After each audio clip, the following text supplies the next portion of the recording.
Hello and welcome to episode 34 maybe of Inside the Video Store. Thank you once again for joining me. It's greatly appreciated. Thanks for tuning into last week's mega long Halloween episode as well. I don't know how you endured it. Hopefully it wasn't that too much pain for maybe not too much gain, but we'll see. The comments have been good, so it's all good. Anyway, this week yeah, there you are. This week is crazy. Look at this stash of... This is new releases. 31 films. Absolutely crazy. How do we even begin to tackle these as a customer? It's insane. It's impossible. You cannot watch all of these.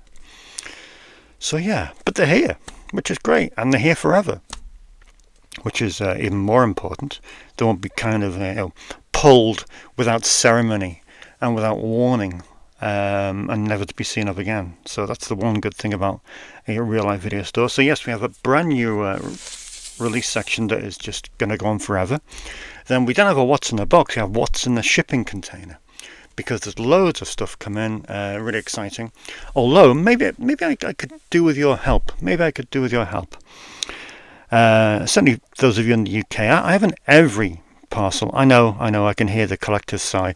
I haven't every parcel that has the two Mike Mendes Blu-rays in, Convent and Killers, that I can't wait to see. And it's just being held hostage by every... They tried to deliver it on a day that I was closed. They took it back to the depot, and it's then disappeared. Has anyone had dealings with them before? Is there a recommended course of action?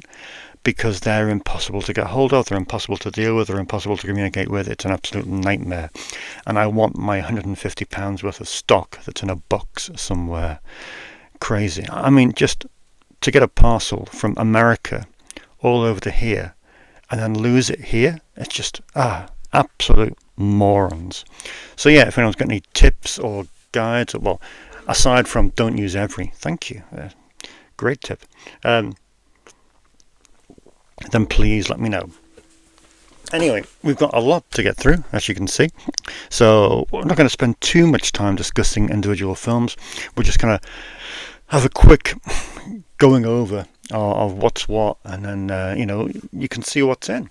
So let's begin with the new releases. I reckon this is the biggest film of the week. I probably bought one too many copies of it, but still, this is Trap. It's a new film by M. Night Shyamalan. It stars Josh Hartnett, remember him? And it sounds like a really interesting story where father and teenage daughter attend a pop concert, and they realise they're at the centre of a dark and sinister event. Sounds very Shyamalanian. And yeah, it's good. So I've got 2 DVDs of that and a Blu-ray. I reckon that's got legs. I reckon it kind of veers into the mainstream. And that is one thing that I've been missing in recent weeks, and that's a mainstream thriller to kind of entice your Joe public into the store. I mean, it's all well and good coming into all kinds of smut and salacious porn and gore, but if you're your Joe blogs who just kind of wants something very mainstream, there is a slight absence of that. So to get the Shyamalan film, it should tick that box. Now this film's been up on the old Shudder streaming site for quite some time, but it's finally come to a Blu-ray courtesy of Second Sight, and here we have Late Night with the Devil. I quite like this, to be honest. I thought it was quite decent. Interesting. I know people compared it to Ghostwatch, which you shouldn't do because nothing can even touch the hem of Ghostwatch's garment. But Late Night with the Devil, I thought it was interesting. I thought it wasn't a bad little effort, to be honest, and I liked the format, because I like that old kind of chat show. We don't have that thing anymore, really. You do in America to some degree, I guess, but here we kind of missed that, and I'm not including Jonathan Ross because I don't, not for me. Anyway, Late Night with the Devil is in Blu-ray only. There's no DVD of that at all. Kids film, Despicable Me 4 No idea, quite frankly. But I've heard it's popular. I don't know what it is or who it is and what happens. But yeah, just looking me forward to it. This should have been in last week. It is Starvaker. Really looking forward to this from BFI. It's Matt Smith, set in 1970s rural England. And typical kind of folk horror where an idyllic family life is thrown into turmoil by all kinds of sinister goings on. Looks absolutely wonderful. Can't wait to watch that. This has got pretty average reviews, but it's Anthony Hopkins and Matthew Good in Freud's Last Session. It's a bit of an endurance test. It's 144 minutes, but still, I mean, we can't beat Anthony Hopkins in anything really. I mean, this has got a great cast. It's called Blink Twice, directed by Zoe Kravitz, no less. Channing Tatum stars, as does, ready for this, Christian Slater, Kyle MacLachlan, and Gina Davis. That's a great cast of people in Blink Twice. Looks like a really interesting story as well. So one to consider in the days and weeks to come. Next up we have Mr. Direct-to-Video Reliable. That's Aaron Eckhart, certainly above the Mel Gibsons and that kind of fare. This sounds alright. I've heard mediocre things about it. Tim Roth stars as well as Abigail Breslin. Directed by Roel Wren, who is a direct-to-video legend. Back in the day, he was directing a good portion of the Sony sequels, stuff like The Marine 2, I think he did, 12 Rounds 2, The Condemned 2, anything with 2 in the title. And here he is today with Classified. I think he's Dutch, is he, Roel Wren? I forget. This looks quite interesting. Called Azrael, Angel of Death. The latest from E.L. Katz, who I was thinking about recently for some reason. Can't think what that was. I think I saw his directorial debut. Oh yeah, Cheap Thrills. I recommended Cheap Thrills to a customer, which is brilliant. This is quite a departure in Azrael, but still, should be good. So that is this week's contemporary releases. I don't know. I mean, how am I going to find space for these? It's absolutely crazy. That is this week's contemporary releases. A very, very nice collection of films indeed. Then the boutiques. The boutiques are just nutty. Absolute fortune, as you can imagine, but still worth every penny. We have 3 from 88, all Shaw Brothers films. All a little bit bare bones in terms of extras, but that's okay. I don't mind that so much. It's good just to have the film available. We have The Kid from Kwang Tung. We have The Kung Fu Instructor. And we have quite a departure in Facets of Love, a costume drama like no other, telling the story of the Shanghai brothel in the early years of the 20th century. Interest. So that is 3 Shaw Brothers films from 88. They've all landed this week. More Shaw Brothers coming in November, isn't it, with the Arrow box set. I think with that, I mean, we're looking... Well, we have a lot of Shaw Brothers after that Arrow box set comes out, which is nutty. Absolutely nutty. But great. Radiance, I didn't think was going to come in time for this show, but I've just literally opened a parcel today. So that's really cool. There's some amazing releases from Radiance this month.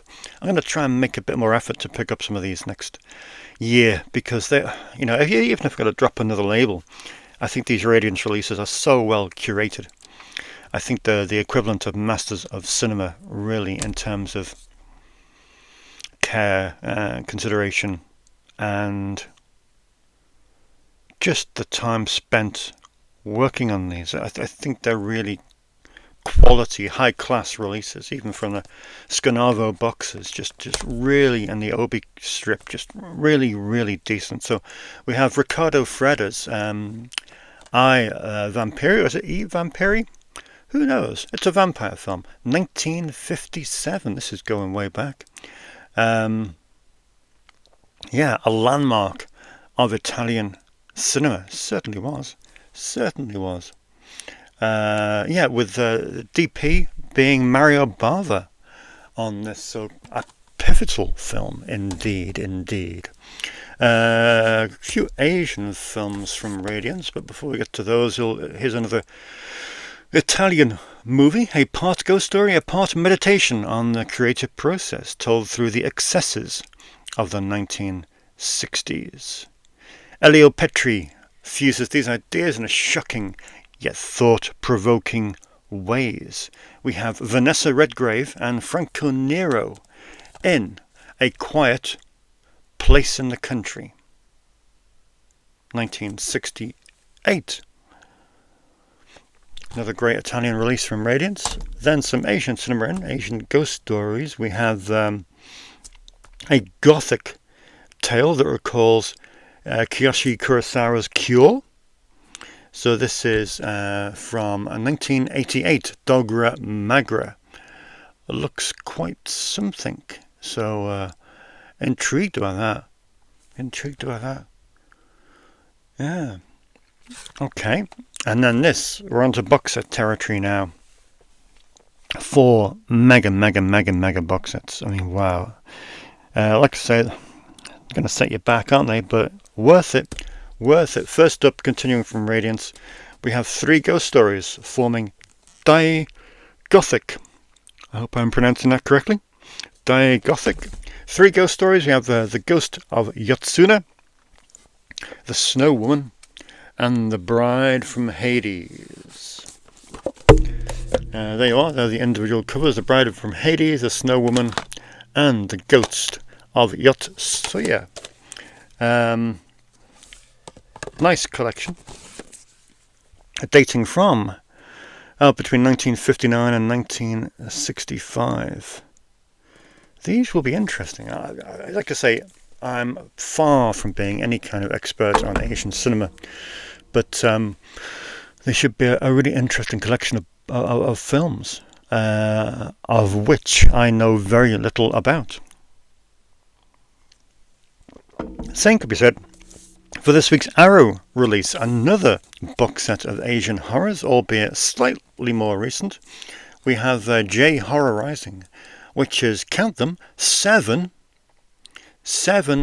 Asian horror movies. I mean, this is a great set. Talk about value for money. We have Noroi the Curse, which I've heard is has quite a reputation. Quite a reputation. Early masterpiece by Koji Shirashi. So never released internationally, from 2005. We have Shikoko and Isola, Multiple Personality Girl, snappy title, from 1999. Again, not rarely seen outside Japan. Inugami and St. John's Wort, I can pronounce that one. Again, from the turn of the millennium, making their Blu-ray debuts outside of Japan. And finally we have Carved, The Slit-Mouthed Woman, and Persona. Great stuff. Slightly later on these, 2006, for The Slit-Mouthed Woman. Great title. And there they are with the new artwork that's been designed for them. But yeah, J-Horror is quite a set, isn't it? That's brilliant. I mean, just imagine being a customer here and seeing all these come in 1 week. Just imagine it. Where would you even begin? Where would you begin? It's just crazy. Then we have this, which is a beast of a set from Indicator. This is a Columbia horror collection with all kinds of stuff, which span, where have we got? 40s, is it? No, we're 32, 34, 35, 40, and 2 from 44. Behind the Mask, Black Moon, Airhawks, Island of the Doomed Men, Cry of the Werewolf, and The Soul of a Monster. Just brilliant. Bit of Ralph Bellamy going on there. Bit of Peter Lorre. Superb. I mean, this is just great. Again, those types of films are just over an hour long. Oh. Fay Wray. Satin draped frame. It clung to her thigh. Oh, I wanted to cry. Because I wanted to be dressed just the same. So the saying goes. And then, also from Indicator, we have El Vampiro. 2 blood-sucking tales. The Vampire and The Vampire's Coffin. I know Indicator did a deal with a company in Mexico, and they've since obviously been putting out a lot of the Santo movies and bits and bobs, but these are great. These are absolutely great. So, I mean, what a wealth. I know October is ordinarily a great time for boutique releases and releases in general, but I think this year we've been spoiled. I mean, look at that. Look at that stash. Just absolutely phenomenal. Haven't we done well? Haven't we done well? But yeah, I can't wait for people to dip into these and start watching them, because that's the key. And it's great that they've got access to all these films, which, you know, I hate to be that guy, but 20 years ago you would never even imagine that we would have access at our fingertips to these films. So it's incredibly exciting, incredibly exciting. I just wish I could take 2 weeks off and watch them all. So there we go. That's this week's new releases. We're quickly going to have a look at what's been renting out.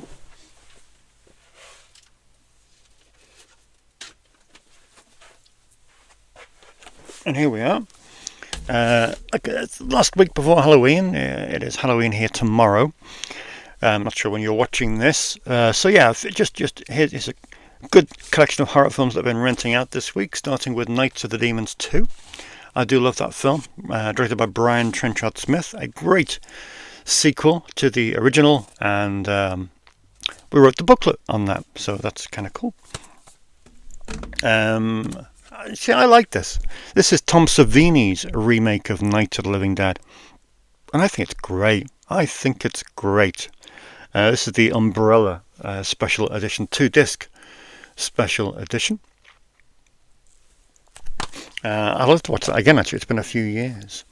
Also, one of my customers is going through The Stand, a bit of an endurance test. I think it's 6 hours in duration. And I don't know how it holds up today. What is it now? Probably 30 years old. I mean, back when I watched it on TV, it was great.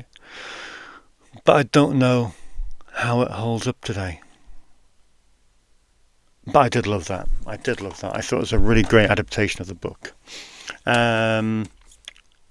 Young James is still making his way through the Puppet Master series. Now he's on to the David DeCoteau film, Puppet Master Axis of Evil, which I think is number 9, possibly. But it's the one filmed in China for some bizarre reason. I think Charlie got a good deal over there. But it wasn't bad, to be honest. It wasn't bad. Puppet Master Axis of Evil. This is a perennial recommendation of mine, Banshee chapter. And so I was pretty thrilled that Jay took up my recommendation. I think it's cool. I think it's a really good film. I saw it again this year, and I think it really does stand up well. First came out in 10 years ago. 10 years ago from 101. Obviously a lot of Ty West chat going on at the moment with the release of Maxine, and obviously his other films that pair well with that, X and Pearl. But you kind of forget his other films that he's done that don't tend to get much publicity. So stuff like The Innkeepers, which I think is a really decent movie, to be honest. It's great to see someone having rented that. That's really pleasing. Also, 13 Ghosts. I mean, I don't know if you remember when Warner Brothers did this whole Dark Castle era. I think did Joel Silver spearhead that? I can't remember. But they did 13 Ghosts, they did House on Haunted Hill, they did Ghost Ship. Gothica, maybe, was that one? I think there was only 4, wasn't there, in the Dark Castle range. I really liked them. I thought they were all really decent films. And this was great. 13 Ghosts was great. So yeah, I could see that renting out, and this as well. A Triangle, kind of British film. Christopher Smith directed it, didn't he? Direct Creep. Melissa George stars in it with Liam Hemsworth. Just a really, really trippy film. Just a real film that you got to think about, which are becoming few and far between. And finally, I thought these two would go out with the release of the third film doing so well. And there they are. I still haven't seen Terrifier 2.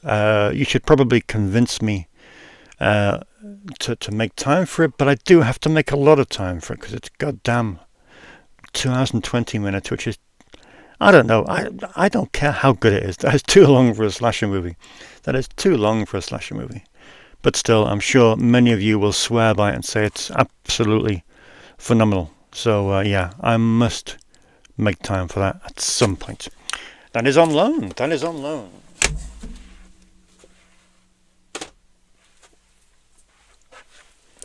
Cool. Let's start going through these. Big news of the week. Big news is my Teravision sale turned up. Nearly didn't. Oh. Teravision sale turned up, which is cool. Yeah, I mean, overall, first experience shopping with Teravision via their site. Warehouse sale.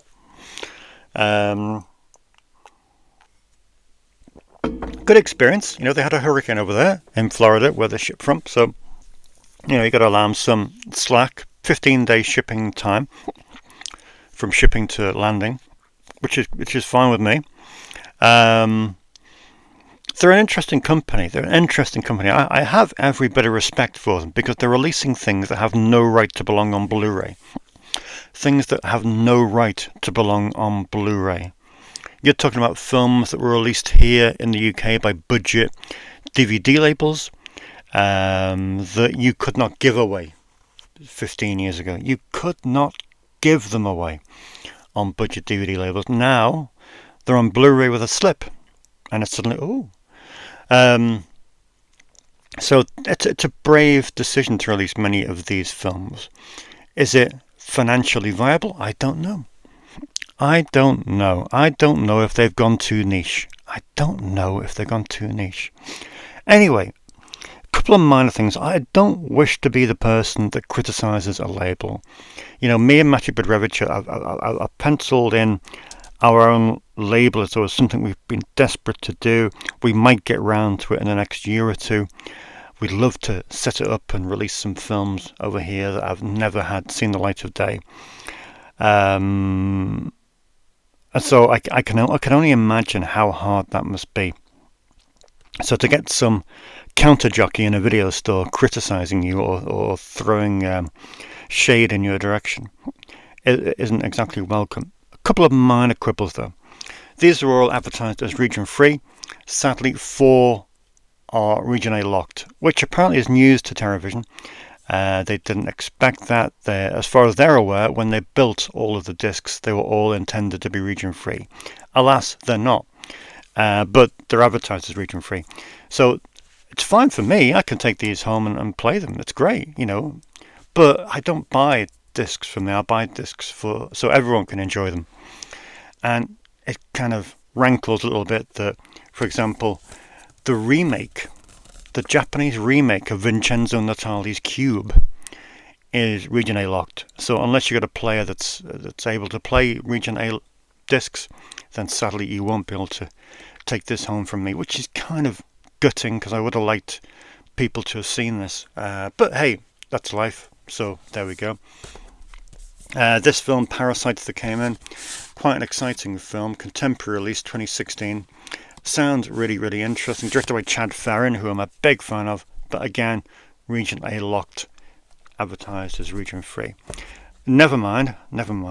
Same with this one, Srigala. Looks absolutely wild. Looks brilliant, but sadly, region A locked. Region A locked, but still, never mind. There we go. And finally, Gary Cohen's Captives, which was a shot on video film, which seems a little bit strange to be regionally locked, but there we are. I can only imagine it as an oversight. So there we are. 4 of my 12 are regionally locked, which means the new Teravision section that I'm setting up next year will be slightly diminished. But hey, you know, first world problems. So we still have 8 Teravision films that I can grace my new Teravision section with. But even with these, there's a couple of these that have region A locked on the back, but they're not region A locked. They're multi. So it's a few little minor little oversights, which you do think, I know you've got a lot of work on, guys, but don't take on too much work, and let's get the basics right. It's like I saw Jeff Leroy's Hell's Highway last night, which I do enjoy a great deal. It's a lovely little indie horror film, just lots of gore by Joe Castro, tight running time, 17 minutes. And, you know, there's an interview, great half-hour interview with Jay Wolfell, the composer and director, on the disc. And they spelled Jay Wolfell's name incorrectly, which, again, you kind of watch and you think, oh, come on, guys, just get the basics right. Get the basics right. And, you know, you can move forward from there. But still, Hell's Highway is in, which is great. Looking forward to this. This is Hollow Gate. Not seeing this one yet.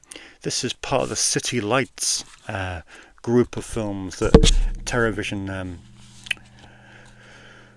acquired, which is very, very exciting indeed. Then we have Killer. Remind me about this one. Killer was directed by Tony Elwood, 8mm slasher, $8,000 budget, 1990. Sounds fantastic. So looking forward to that one. In the Woods, I used to have this on budget DVD. Never watched it because it looked absolutely shocking. But here it is on Blu-ray with a slipcover. A DIY monster movie. You can't beat it. Can't beat it. These are no budget films. These have no right to be on DVD. On Blu-ray rather. The Head is a new film. That's 2019. So, yeah, about a telekinetic mannequin head. That's what we need more of in the world. We need more films about telekinetic mannequin heads. Wood Chipper Massacre. I watched this the other night. This is great fun. Directed by John McBride, who's kind of part of the Polonia brothers fold. And it does have that vibe. It's Wood Chipper Massacre sounds like a gore fest. It's not. It's actually quite a funny little, sweet little comedy-ish horror about family. But it's good fun. Then we have Copperhead, the Snake movie. Again, shot on video. Worldwide disc debut. I mean, special features on this is absolutely ridiculous. Films from 1983, but that's Copperhead, the Snake movie. Then we have American Nightmare. American Nightmare with Debbie Rochon. Can't go wrong with that. Yeah. A video store favourite. I'm not sure about that. But it was a video store perennial from 2002. I've got it in the back on budget DVD. And again, I've never ever watched it. Hence my rabid desire to pick up the Blu-ray for 3 times the price. FOMO. There we go. So it's Teravision are in. I mean, it's great. I'm going to keep on purchasing. I'm really fascinated. I've just pre-ordered what is one of the releases of the year, which is Rumpelstiltskin on UHD Blu-ray combo with a soundtrack as well. I mean, Rumpelstiltskin was one of the video store classics from the 90s. So to have that on UHD and Blu-ray will be absolutely amazing. Look out for that in December. A couple of single titles that have come in. Jungle Holocaust. Quite keen to get that one in. It's Ruggero Deodato's film. Good friend Kai asked for it. And I know if it got released by anyone in the UK, it would be butchered to death. The last DVD release of that was shown by about 3 minutes because of an alligator sequence and a fairly gnarly sexual assault of some kind. But yeah, that looked pretty grim. So yeah, glad to have the Code Red Blu-ray of that, which is fully uncut. A new Warner Archive, well, not old Warner Archive, but new to me, which is the Raoul Walsh film, Colorado Territory. Our old friends at Signal One were having another sale, which, I mean, there are sales and there are sales, but $6.99 for a dual format Blu-ray DVD is just giving it away. Crazy money. So I had to get these for $6.99, mainly because the Guns at Batazi was there. I was listening again to the Quentin Tarantino, Roger Avery episode of Pure Cinema Podcast, and Quentin went on one about Guns at Batazi, really sold it to me, and got home, there it was, $6.99, Signal One sale. Could not say no to that. Guns at Batazi. Mentioned this on the show last week, kind of being on the cusp of horror. Needed an upgrade in here, so yeah, let's get the Blu-ray, and there it is. The Fan, Tony Scott's excellent thriller with De Niro and Wesley Snipes. 2 more Jerry Lewis movies, not that anyone is renting them, but you know, when in Rome. We have It's Only Money and Who's Minding the Store, and finally a good bit of Tyrone Power, because you cannot beat a good bit of Tyrone Power. And we have Rawhide, which also comes with an excellent commentary by Full Moon occasional writer C. Courtney Joyner. Another couple of oddities here before we get on to Vinegar Syndrome. I caught up on the Arrow Video Contemporary releases, so we got in Night Siren, which is... where is this from? Slovakia. Spellbound contemporary drama that blends psychological and supernatural horror to explore the intersections of misogyny and religious zealotry. Rolls off the tongue. Also, a Loop Track, which seems a little bit more pleasant. Writer, director, actor Tom Sainsbury, known for his comedic flair in Wellington Paranormal. And this promises an electrifying journey into the unknown, set in New Zealand, of course. This looks quite an interesting movie, so looking forward to that one. And also I got in Pandemonium, which is French. A chilling journey as 3 interconnected stories unravel in this macabre exploration of tales depicting fallen souls. Should be good. So that catches up on the Arrow contemporary releases. I've got one shelf there devoted to Arrow contemporary releases for films like Dinner in America and stuff, which they're good renters, to be honest. Dave Made a Maze. A few bits and bobs that are really quality films, so, you know, important to keep those. We had a VHS arrival, one of my favourite films of all time. This is A Row of Crows. In America, it's given the title Climate of Killing, I think. Either way, Joe Cardone, the writer-director, much prefers the British title and his original title, A Row of Crows. Fantastic thriller with John Beck, Mia Sara. The first of Cardone's Arizona trilogy. 1990 it was made, around just after Shadow Zone was made by Cardone for Full Moon. And it's just one of those films that has never been on any streaming site. It's never been on disc in any part of the world. So, you know, the VHS is a necessary purchase to preserve this movie. And are we done? Yes, we're done. Vinegar Syndrome. Sorry, this is going on for eternity. Vinegar Syndrome. We have some... Ready. I have some porn to show you, first of all. This is Through the Looking Glass. I mean, look at this packaging. Look at this packaging. It is filth, isn't it? Well, it is filth, actually. But the packaging is filth. I don't mean the film. Just to give that much attention to detail. Sorry, that's very sexual, isn't it? To give that much attention to detail. to, you know, a triple X movie is quite something. Obviously, we pay for that, but still, just to have Through the Looking Glass, one of the most anticipated triple X movies on you know, modern day format for quite some time, and we have it on UHD for a triple X movie, and Blu-ray as well. An unsettling supernatural thriller which explores the terror of long-buried trauma. Director Jonas Middleton and screenwriter Ron Wertheim, their genre-defying masterpiece Through the Looking Glass ranks as one of the finest examples of hardcore filmmaking ever produced.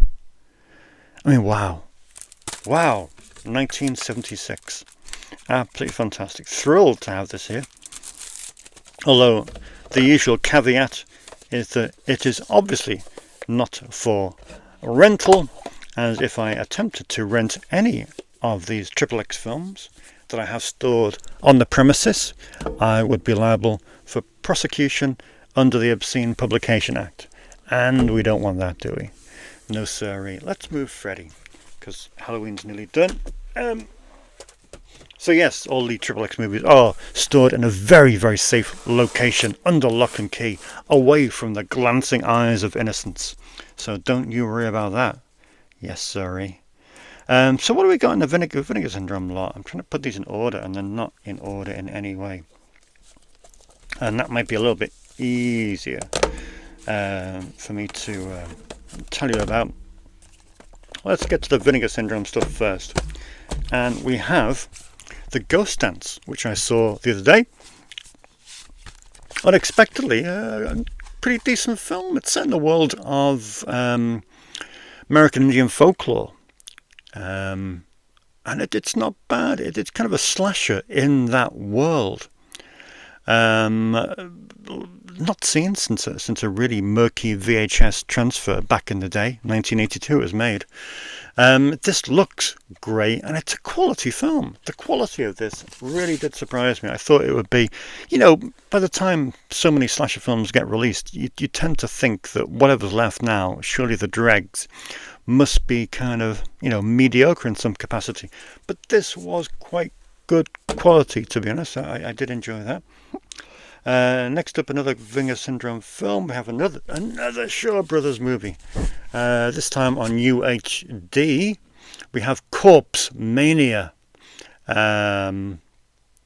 which blends Shaw Brothers' well-regarded dramatic period pieces with the structure and style of an Italian giallo. It's good. I watched this last week, and it's very gruesome, lots of maggots. So I'm not sure also how suitable it would be for a UK release with regard to the censors and that. But that is Corpse Mania. We have a new Forgotten Jali box set, which I always welcome with open arms. This is volume 7. And we have all 6 here at Snips, now 7. This is quite a late period giallo collection. We have Obsession, A Taste for Fear from 1987. We have Mystère from 1983. And then we have Sweets from a Stranger, a surprisingly socially conscious giallo from 1987 again. But these look great. These look great. I love these giallo box sets. They're amazing. Second to last from Vinegar Syndrome, we have Roman Polanski's The Tenant as a Tenant on UHD. The Blu-ray here is Region A locked. But look at that. I mean, what a gorgeous little thing. The Tenant, Roman Polanski. Brilliant little set. Gorgeous design.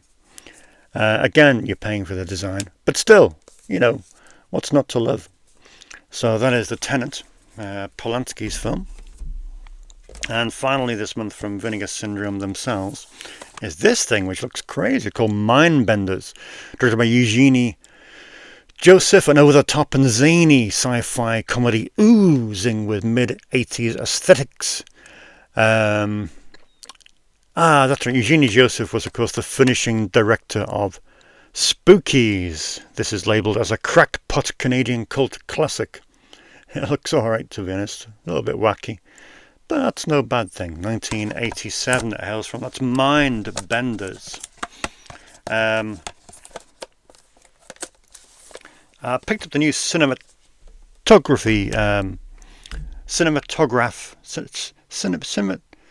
the new, these people. Again, it's an Region A lock Blu-ray, but we do have a UHD in here. So those of you who have a PS5 or UHD player, you can rent this. It's Shanks. Surprisingly, no, it's not a film about the legendary Liverpool Football Club manager Bill Shankly. It is the final film by William Castle, the legendary William Castle, and it stars Marcel Marceau as a deaf, mute, and reclusive puppeteer who lives with his overbearing sister and her lush of a husband.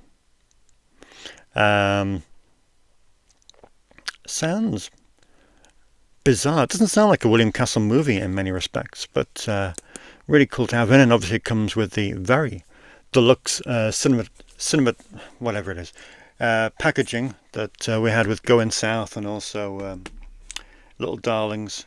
I've got a couple more of theirs back there, but some of them, if there's no UHD, then it's no use to most of my customers. So we have Vinegar Syndrome Partners now, just to finish off. Thankfully, you say, from Saturn's Core, which is slowly becoming one of my favourite labels, releasing some really interesting shot-on-video horror films. This has boasts a running time of 53 minutes. 1988, it's directed by New York-based filmmaker Jerry O'Sullivan, combining the concepts from two of his early Super 8 shorts to create an eminently exciting and entertaining Evil Dead-inspired SOV Killer Scarecrow romp. I love a Killer Scarecrow. Honestly, you could put a Killer Scarecrow in any scenario and I would be in it, hook, line and sinker. So that is Gut Pile from 1998. Bleeding Skull gives us In Memoriam. Now, 2 years before Paranormal Activity, there was In Memoriam, a chilling found footage haunted house movie from filmmaker Amanda Gusak. Never released on home video, so this is quite a treat indeed. Looks interesting. A bit bored of these Agfa trailer show kind of things, but nevertheless, in for a penny, in for a pound. This is the new Agfa trailer show, blah blah blah blah blah, trailers, commercials and ephemera. But hey, there might be something interesting on there. There we are. I can go in the Agfa section. And finally we have Night, released by VHS Hitfest, which is the film from Glenn Andreev. Interesting take on the vampire genre, shot exclusively in New York and in the mid-90s, but never officially released. That's the kind of thing that tickles my pickle. So there we are, Night. And that's it. That is this week's arrivals, which is staggering, really. We really have to have a bigger shop or build some shelves, because we're gradually sinking under the weight of product, which is brilliant. It is absolutely brilliant, but it's also terrifying at the same stage. Right, let's quickly... Good grief, we've been going on for far too long. Let's quickly whip through some comments, then we'll got a few of the final few things. Okay. Quick look at your comments from the Halloween episode. Del Bongo said to me, Long Legs and Maxine are terrific. Saw both at the cinema twice. It's a really decent time for horror at the moment. Yes, it is, Del Bongo. Yes, it is. James says the Stone Tape is coming in December on Blu-ray. Yes, it is. James from 101, those people I despise so much.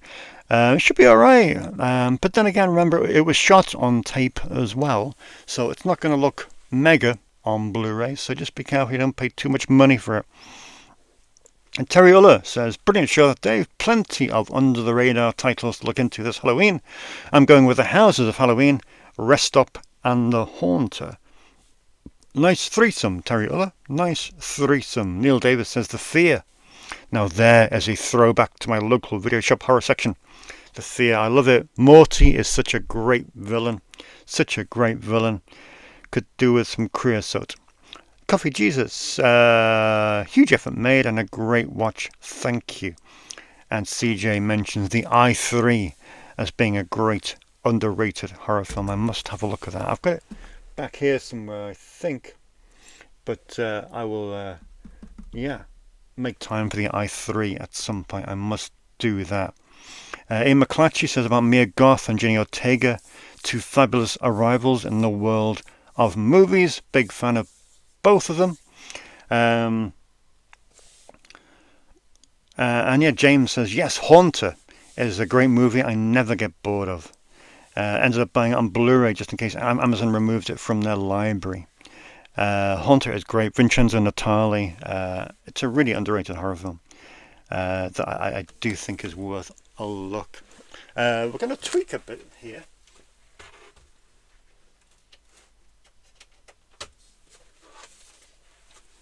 Yeah, we're going to tweak this. Obviously, this was Sleeping Giants, which I love Sleeping Giants, but Sleeping Giants was always governed by the films not being available on streaming.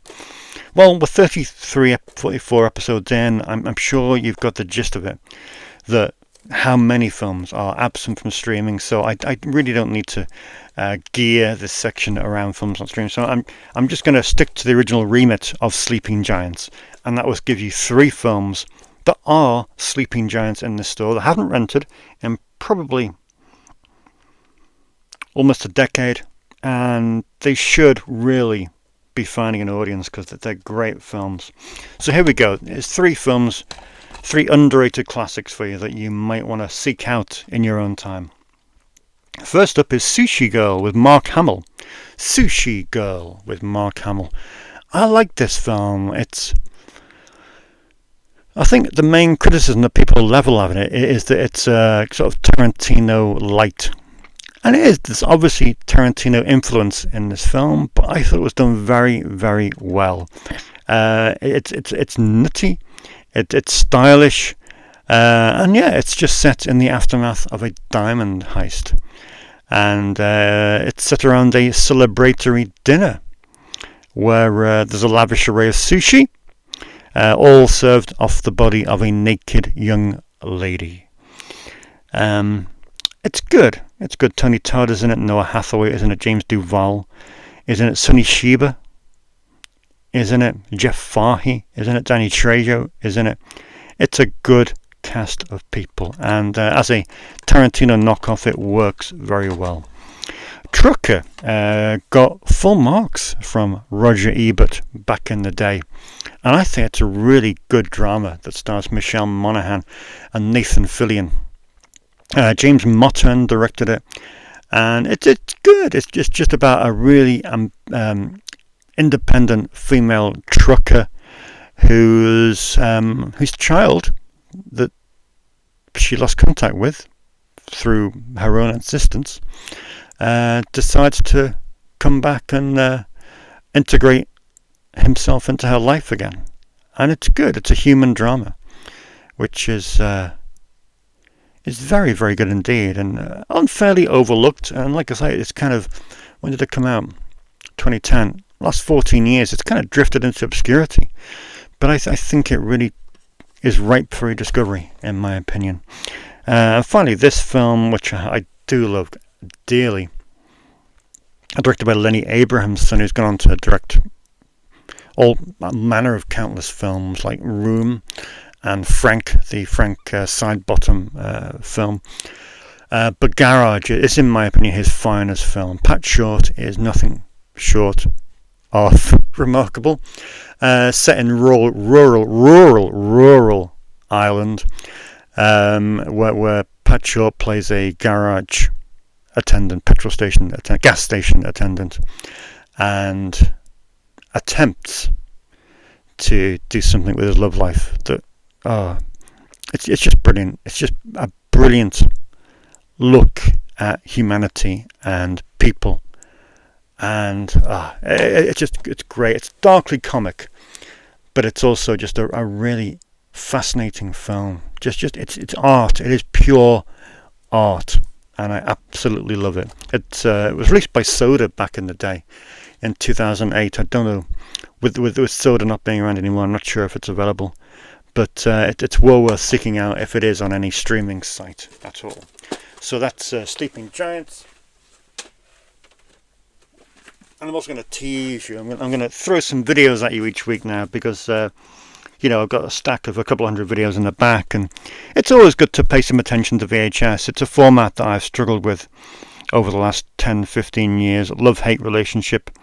But as time goes on, and as more and more films, and as it becomes obvious that more and more films are never going to see the light of day on DVD and Blu-ray and UHD, I think VHS is a format begrudgingly we have to treasure, especially when it comes to films like these. We have Hour of Darkness, Night Eyes 3, and Midnight Hour. Pub quiz, people. What's the connection? Yes, I know they're all smutty 90s erotic thrillers. What's the connection? Anyone?